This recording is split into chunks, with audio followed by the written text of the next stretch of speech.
बिस्मिल्लाहिर्रहमानिर्रहीम।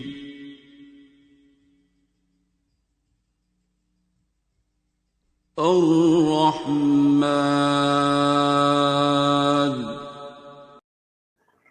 मेरे पास कल परसों एक पेशेंट आए थे। कल परसों क्या, मैं पिछले कुछ दिनों से ये डील कर रहा हूँ इस्लामाबाद से। मैंने सोचा था मैं इस टॉपिक पे बात तो करूंगा क्योंकि मैं खुद लर्ज गया हूँ। वहां से जितने ज्यादा केसेस मेरे पास आ रहे हैं और सारे के सारे कोई जज साहब का बेटा है, कोई ब्यूरोक्रेट खुद है, कोई उसकी बहन है, भाई है, सिविल मिलिट्री ऑफिसर्स बड़े बड़े उनके बच्चे हैं, पर्टिकुलरली यंग जनरेशन है। और ये नहीं कि लड़के लड़कियां, नशा, सेक्सुअल परवर्शन और मजहब का उनसे बात करो, वो कहते हैं टू हेल विद दिस। तो इतनी तेजी से ये चीज आ रही है और अब माँ बाप परेशान हो रहे हैं कि जी ये हो गया, वो हो गया, इज्जत बच जाए, फलाम बच जाए, हमारी तो बेटी है, हमारा तो बेटा है। और एक साहब तो खुद ताजा ताजा ही सीएसएस करके हैं, जो उनकी कहानी है मैं सुनाना नहीं चाहता, कि उनकी कोलीग उसने भी साथ ही किया। और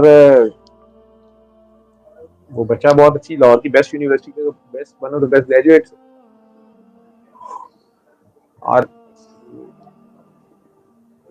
बीबी उसको घर लेके गई है अम्मी से मिलवाने, और अम्मी आगे से शीशा भी पी रही थी और आइस भी कर रही थी। उसे भी ऑफर की, उसने कहा जी सॉरी, तो पार्टियां ये वो फलां। फिर वो चली गई हैं, खातून उसे अपने कमरे में ले गई हैं, उसने कुछ उसे जूस ही पिलाया। ਉਹਦੇ बाद वो बंदा रो रहा मेरे सामने, 17वें ग्रेड का एडा बड़ा फन्ने खां, रो के कह रहा है कि मेरी इज्जत लुटी। एंड आई वाज हेल्पलेस, उसमें पता नहीं क्या था। और उसकी माँ अगर ऊपर से आई भी है तो वो उसे कह रही है कि शोर थोड़ा डाल। हम किधर जा रहे हैं, किधर? मैं, मेरे रोंगटे खड़े हो गए इस बात को सुन के। वो अगर झूठ भी बोल रहा है, आदि उसको जरूरत नहीं है, किसी का नाम नहीं लेगा। लेकिन अगर मैंने वहाँ के बड़े सीनियर पुलिस ऑफिसर से बात की है, एक जज साहब से बात की है, एक बहुत बड़े करता धरता के बेटे से बात की है, खुद लॉयर है, अरे हाँ जी डॉक्टर साहब वो ये है वो है, लेकिन क्या करें, वो ऐसे है। अगर आप सब लोग लाचार हैं, आप कहाँ सोए? मतलब ये लेजिस्लेशन का भी मसला नहीं है, ये तो इम्प्लीमेंटेशन का मसला है, ये विल का मसला है। और ये शायद फिर अल्लाह को कुछ कहने की जरूरत नहीं, आप तो खुद जलील हो रहे हैं, जलील कर रहे हैं एक दूसरे को। और इसे क्या कहेंगे? अजाब बहुत बड़ी चीज होती है ये, वो तो वाइप कर देती है।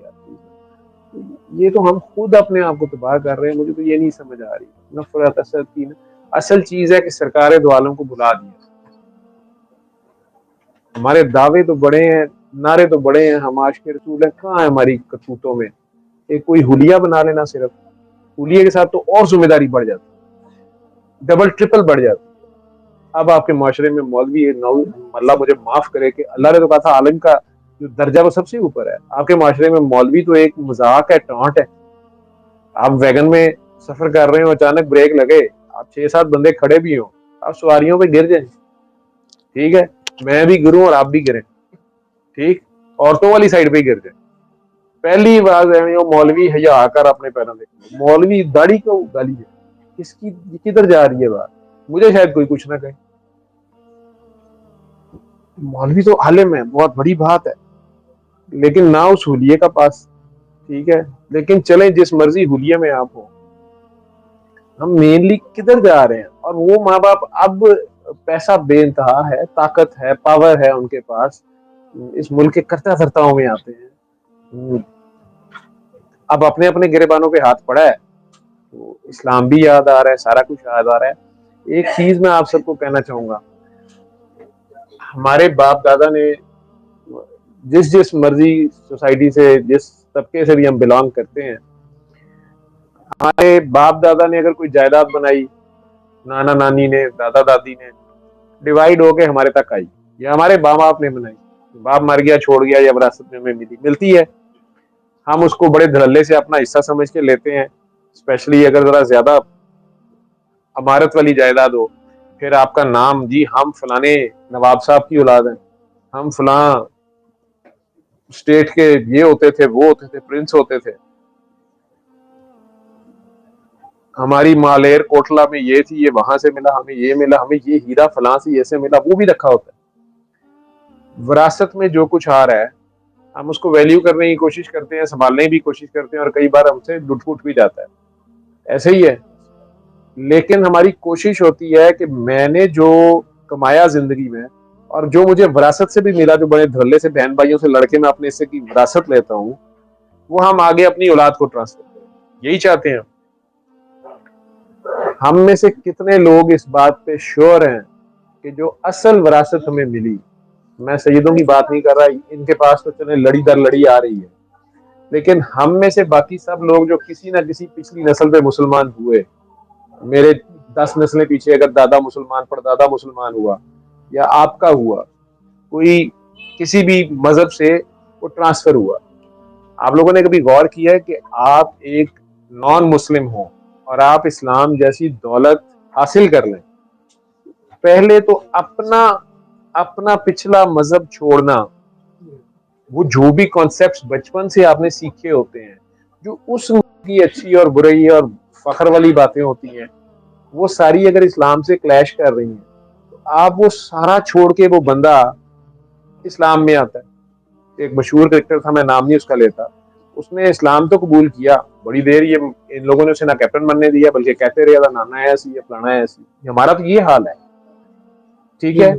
उसके बच्चों के साथ शादी करने पे शायद कोई नहीं तैयार होगा, ये हमारा हाल है, ठीक है। लेकिन चंद नस्लें पिछले हमारे भी बड़े इसी तरह से मुसलमान हुए। अब ये जो ईमान की दौलत हमें विरासत में आई है मुफ्त में, इसकी हमें कितनी कदर है, इसकी हम कितनी हिफाजत करने की कोशिश करते हैं कि इसको आगे हम अपने बच्चों को जरूर दे जाएं।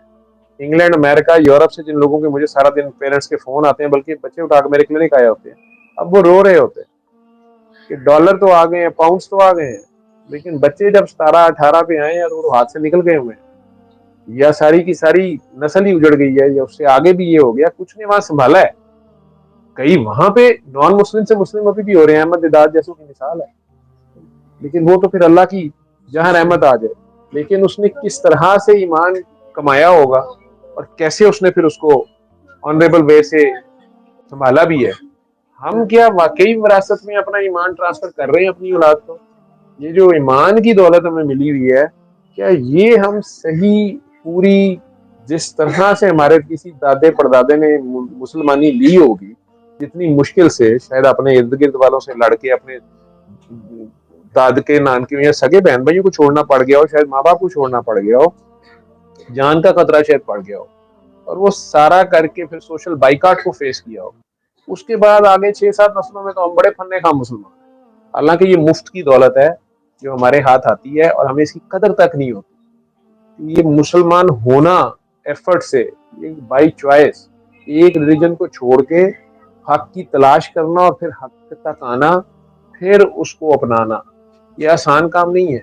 क्या जो सहाबा कराम ने मक्का वालों से या मदीना मुनव्वरा में रहते हुए जो रेजिस्टेंस फेस की, जो उस रास्ते पे बीबी सुमैया या समिया और अमार यासिर यासिर जो हैं, उन्होंने जो कुर्बानियां जिस तरह टांगे तक चीरी गई, ठीक है, या और शोहदा हैं, उन सारों ने जो कुर्बानियां दी, बिलाल हबशी की जुबान पे कोयले रखे जा रहे हैं, जो कुछ हुआ जा रहा है, हम में से कितनों ने ये कुर्बानी देकर तो इस्लाम कबूल किया। हमें तो 7-8 साल की उम्र में कुरान भी हम पढ़ लेते हैं, ठीक है जी, 9 साल की उम्र में हम नमाजी होते हैं, ठीक है, अब्बा जी के पास पैसे ज्यादा हो तो 12-13 साल की उम्र में हमने उम्रे और हज कर लिए होते हैं, ठीक है। क्या हम उनके बराबर आ जाते हैं?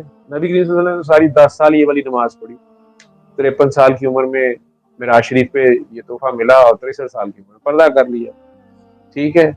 कुरान मजीद उन्होंने 40 साल की उम्र से जाके पढ़ना शुरू किया और सारी उम्र में एक बार कुरान शरीफ पढ़ा, और उनके साथियों ने भी कोई 1-2 बार पढ़ा होगा, लेकिन उनका अमल उस पर क्या था, और इस ईमान की दौलत को आते जाने देते थे।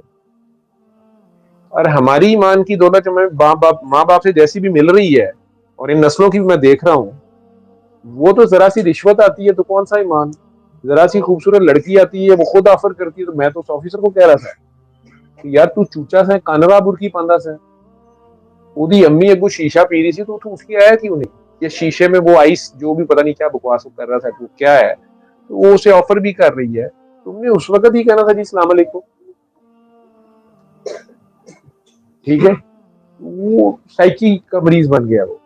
ठीक, लेकिन क्यों क्यों? क्या ये नहीं कहा गया था कि नजर नीची रखना? बिल्कुल। क्या सरकारें द्वारा हम चले जाते हैं उसके घर, और वो अगर शरीयत आप लोगों ने करनी ना, आए मेरे साथ बात करें सारे।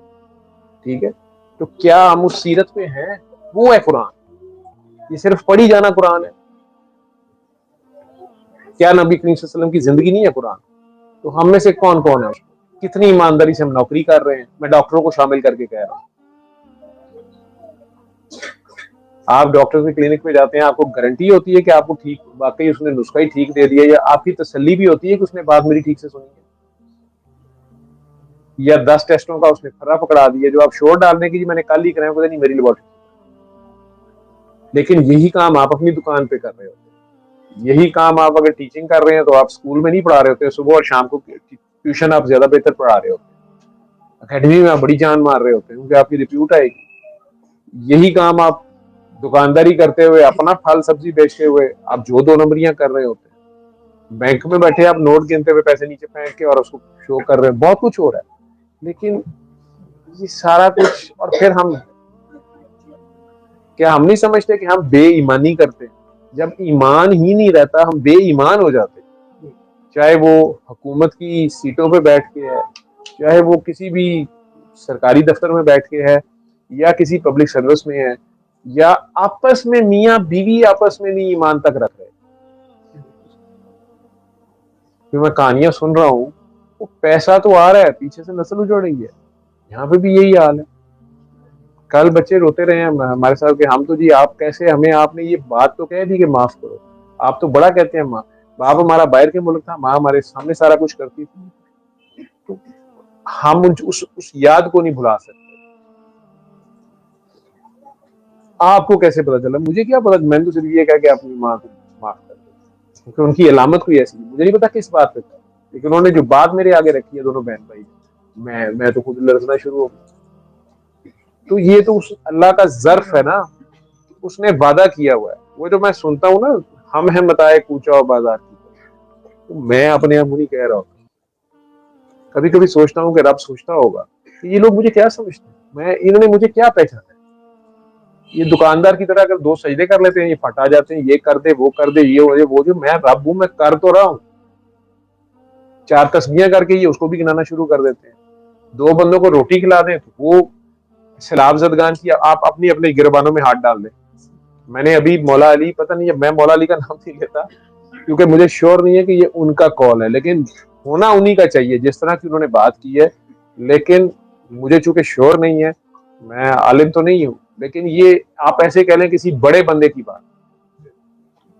मैं शहर में देख रहा हूँ जितने कैंप लगे हुए हैं सैलाब ज़दगान के हेल्प करने के लिए, अगर ये वाकई पहुंच गया तो वो तो 1 महीने में सारे के सारे रीहैब हो जाएंगे, अगर उन तक ये हक पहुंचता है। हम में से बहुत सौ के घरों में मेरा ख्याल है जितने हम कपड़े पहनते हैं उससे ज्यादा ट्रंकों में पड़े हुए हैं वैसे ही। अब वो पुराने हो गए, देने भी नहीं है, जूते भी ऐसे पड़े होंगे, पैसा भी होगा ऐसा जो खाम था अकाउंटों में रखा हुआ है। लेकिन वो सारी हेल्प अगर आप पहुंचा ही नहीं सकते, मुझे बाहर से लोग फोन कर रहे हैं, मैं कह रहा हूँ जी आप गवर्नमेंट के करा दें, आर्मी वाले में करा दें, इमरान खान साहब को करा, उन्होंने कहा जी सानू किसी से भी नहीं इतबार, मैं जिम्मेदारी नहीं ले सकता। क्यों ये हाल हो गया? हम चैरिटी के पैसे, या वो भी कोई, हम खुद भी नहीं इतबार कर रहे। मेरा बेटा गया राजनपुर के, क्या पता नहीं फाजलपुर तक, वो आगे रो रहा था, 2 दिन ही गया, कहता बाबा वहां इतनी गुर्बत है, सैलाब तो अब आया, हमें अपने गिरबान पे हाथ डालना चाहिए। ये मुझे तो नहीं समझ आ रही कि वहां क्यों ये इक्वालिटी क्यों नहीं है। मैंने कहा वहां के जो MP है, मैंने उनसे पूछो, जो वहां स्कूल भी नहीं बनने देते। अभी तुम बलोचिस्तान नहीं गए, अभी तो सिंध नहीं गए, ठीक है। लेकिन मौला की जो मैं बात कर रहा था, उन्हीं की शायद वाकया है कि वो, और इसको एक और कर लेना, सारे जितने अमदाद लेने देने वाले हो, एक और कर लेना इस बात पे। वो कोई हेल्प कर रहे थे उनको, ये तो काम रात को छुप के भी करते थे, लेकिन कोई ऐसी कोई बड़ी क्लेमिटी थी या क्या था, उसमें वो मुस्तकीन में कुछ बांट रहे थे। उसमें तो 2 बंदे आके, तो उन्होंने भी आके ले लिया, उन्होंने हाथ नहीं रोका, लेकिन किसी ने उन्हें बताने की कोशिश की थी कि ये तो मुस्तकीन नहीं है, ये तो बड़े ठीक ठाक कमाई वाले लोग हैं या पता नहीं क्या है। वो चुप रहे, उन्होंने दे तो दिया। तो किसी दूसरे ने कहा कि जी ये तो फलां, ये जवेद साहब के तो अपने प्लॉट हैं इतने, इनकी तो गाड़ी है, ये वो, तो ये मुस्तकीन नहीं है। उन्होंने कहा लेकिन वो इस पोजीशन को पसंद नहीं कर रहे, एग्जैक्ट लफ्ज तो अल्लाह बेहतर जानता है। उन्होंने कहा यार नहीं थे, अब हो जाएंगे, नहीं थे तो अब हो जाएंगे। अल्लाह ने उन्हें देने वाला बनाया, लेकिन वो लेने वाले बन रहे हैं ना, तो अल्लाह सीट बदल देगा। अगर वो मुस्तकीन से ही अपना तारुफ कराना चाह रहे हैं तो अब हो जाएंगे, ठीक है। ये उसका निजाम वो बोल रहे थे, वो बददुआ नहीं किसी को दे रहे। ये प्यार ही बांटना है आपने एक दूसरे की रवादारी, कभी कभार माफ कर देना, लेट गो कर देना, फॉरगिव कर देना, किसी की गलती को एक आध बार नजरअंदाज कर देना, देखना कि शायद अल्लाह करीम इसको वाकई हदायत दे और वो बंदा वाकई ऐसे रास्ते पे चल पड़े कि आप भी पीछे रह जाए, किसी को पता नहीं। लेकिन हम लोग तो माफ करना क्या, हमने फिर इश्तिहार भी लगाना होता है, हमने जलील भी करना होता है, और खुद हम चाहे, मैं कहता हूँ अल्लाह के राह पे हो ना हो, हमें दूसरे सारे चाहिए। ये मुनाफिकत है जो हम सारों को मार रहे हैं। बहरहाल मैं दुआ करा देता हूँ कि आप लोगों में से काफियों ने जाना होगा, लंगर भी बांटना है, आंखें बंद कर लें। दुआ तो आप लोग पहले भी करते कराते हैं। आंखें बंद करके अपने अपने अल्लाह के रूबरू खुद को पेश करें और अपने अपने घरों में अपने अपने बच्चों पे नजर रखें, बेटों पे भी बेटियों पे भी। ये जो नशे की लानत है ना, इससे बचने की कोशिश करें। स्कूलों में टीचर्स नजर रखें।